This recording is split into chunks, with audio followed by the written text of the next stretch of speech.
It's time to do a little update on our single seed challenge, which was our yellow pear-shaped tomato from Gardening in the North, which we actually got the seeds from our Canadian seed challenge, which was sort of the, well, the first part was the seed swap, and then the next part was just kind of seeing how people's plants went. So I'm going to take a look at this and see how this one plant did, and we talk about it a little bit.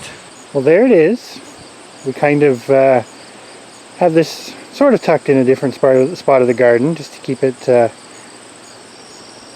guess, close enough to monitor it.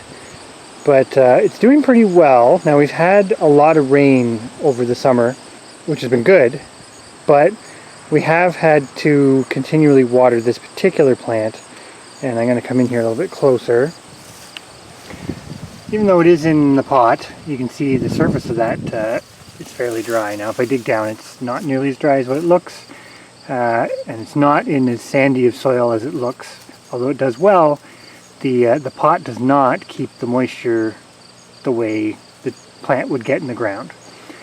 The other thing we will say about it is an indeterminate type, and we did know this going into it, but indeterminate types of tomatoes generally, though not always, do a little bit better in the ground, just because they have continued growth, so it just buffers them a little bit. And that being said, this little indeterminate tomato has continued to grow, but almost has a more compact form. It's kind of interesting.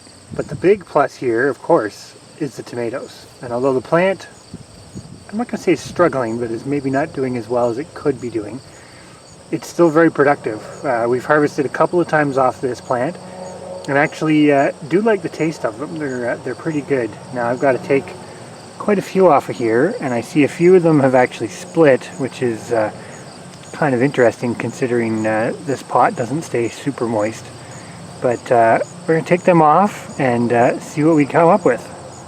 There's the harvest that I just picked in the last couple of minutes here, or seconds. It really didn't take very long. And like I say, you can see some of them have split, which is fine. Others are really quite nice. So a couple of these nice ones, we're actually quite impressed with the taste of this little tomato. It's quite pretty and has a decent flavor. I actually haven't eaten one on its own yet, so I may go in and do that.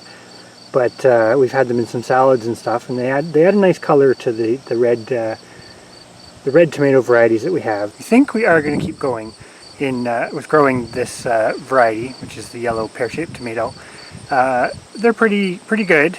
Anyways, as a proof of concept, I think as far as the single seed challenge goes, and growing something in a pot and what have you, this has worked out as a little experiment. It's a great way to try a variety of tomato.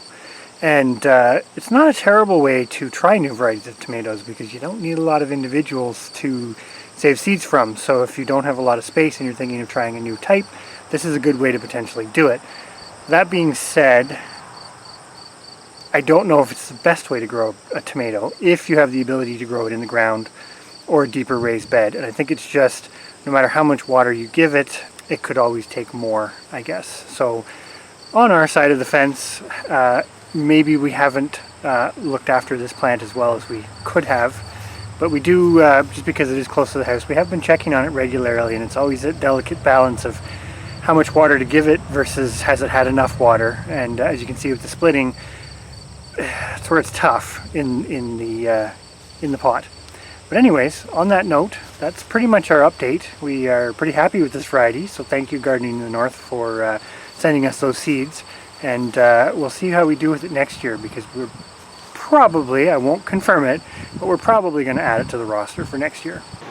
Well, I'm going to give this one a try, because apparently I may have tried one, but I don't remember trying it just on its own. So, and I will say I'm not always a big fan of just eating tomatoes. That being said, there have a bunch of varieties that we grow that I do like eating, but let's give it a try.